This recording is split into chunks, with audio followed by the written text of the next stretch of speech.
सम्मान्य मालविया साहब, भारतीय जनता पार्टी के जिलाध्यक्ष पूंजीलाल जी गारी साहब, प्रदेश के उपाध्यक्ष अफरू भाई, सम्मानित पूर्व राज्य मंत्री रणजीत जी रावत साहब, जेनू भाई, मंच पे विराजे हुए सभी वरिष्ठ लोगों और युवा साथियों, आज हम सब मिलकर मालविया जी का जन्मदिन मनाने के लिए यहाँ एकत्रित हुए हैं। भगवान से प्रार्थना करते हैं कि भगवान इनको दीर्घायु दे, आगे उन्नति करावे। और किसी ने कहा है कि रख हौसला वो मंजर भी आएगा, रख हौसला वो मंजर भी आएगा, प्यासे के पास चल के समुद्र भी आएगा। मंजिल के राही तू थक मत जाना, मंजिल भी मिलेगी और जीने का मजा भी आएगा। हमारी बहुत बहुत आपको शुभकामनाएं। और आप किसी प्रकार से घबराए नहीं किसी से। वो किसी ने कहा था कि लोग जलते नहीं है, तो मैं आपसे कहता हूं कि मुसीबतें क्या बिगाड़ेगी भला ईमान वालों का। दरख्तों की बुलंदी से फलक छोटा नहीं होता, तो जो कितने भी पेड़ बड़े हो जाए लेकिन आसमान कभी छोटा नहीं होता है।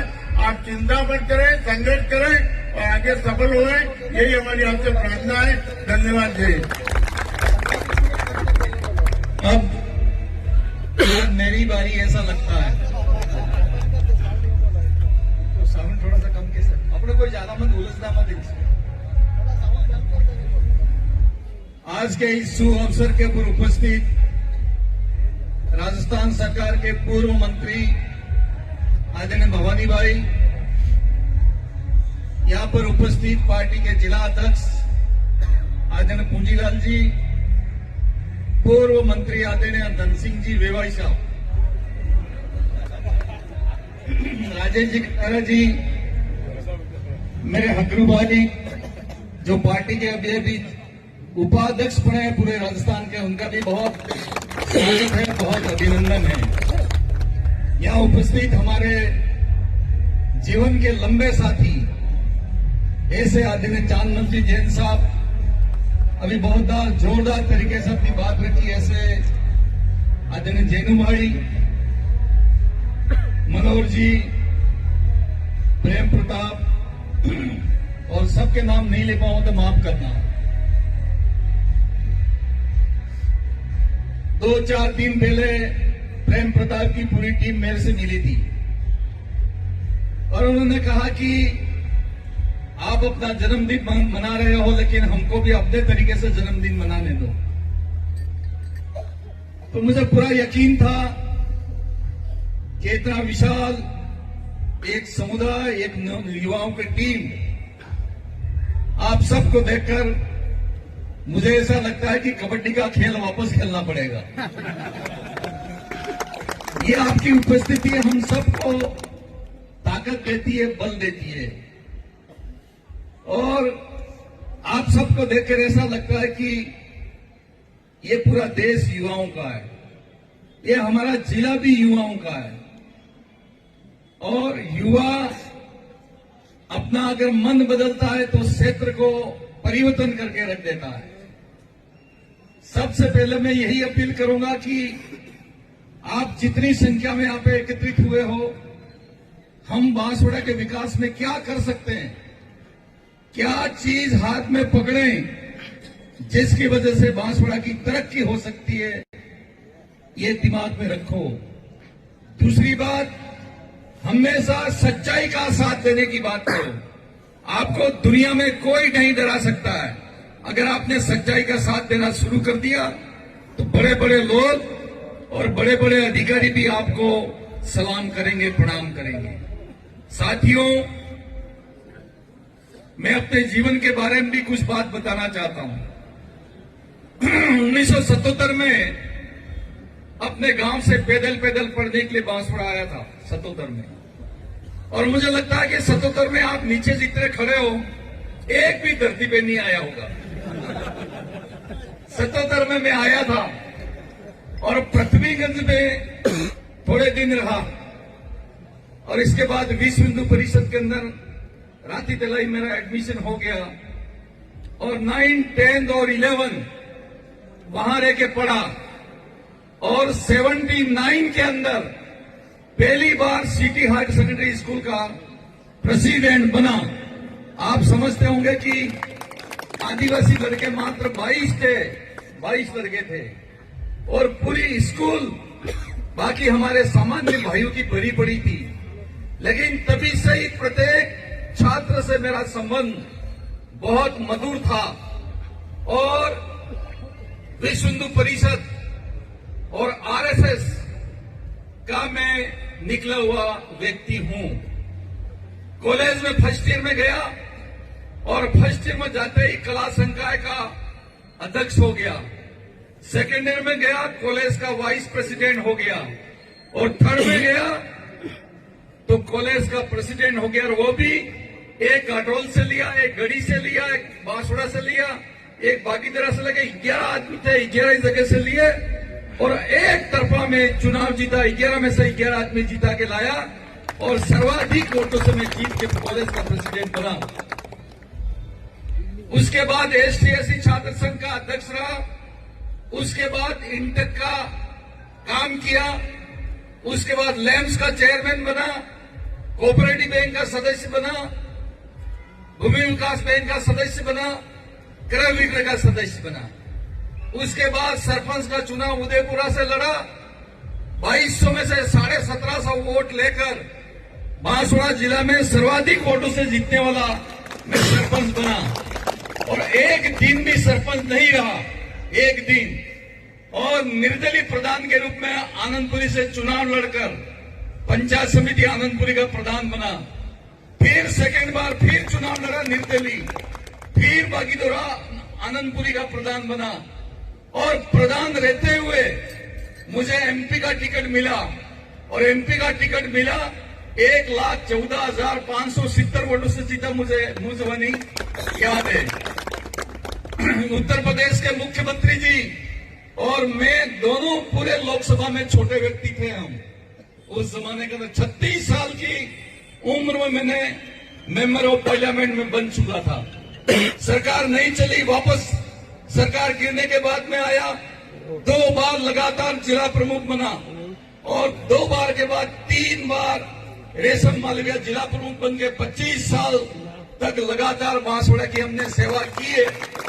लेकिन आज एक बात कहते हुए मुझे हर्ष का अनुभव होता है, आज तक करप्शन के नाम के ऊपर न मेरे ऊपर न रेशम मालविया के ऊपर 1 रुपया भी खाने का हमारे ऊपर इंतजाम नहीं लगा। मेरे साथियों, इतना साफ रूप से हमने काम किया।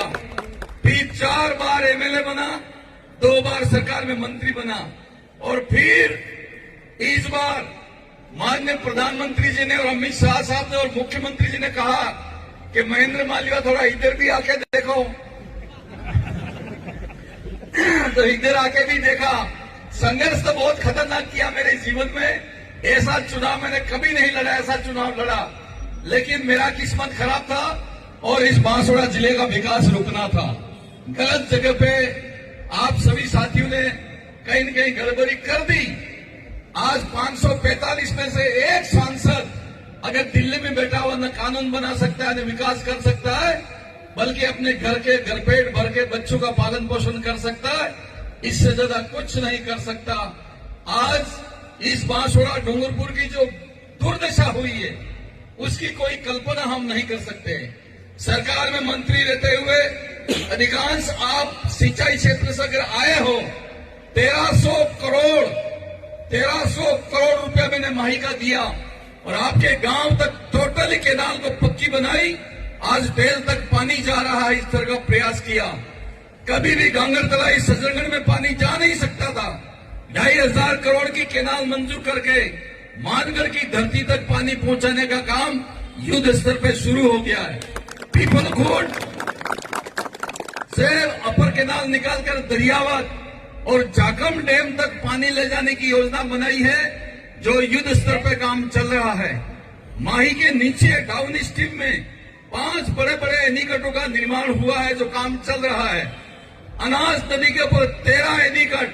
अब भविष्य में कोई एनीकट बनाना चाहेगा तो एनीकट वहां जगह ही नहीं रही तो एनीकट बनाएगा कहां?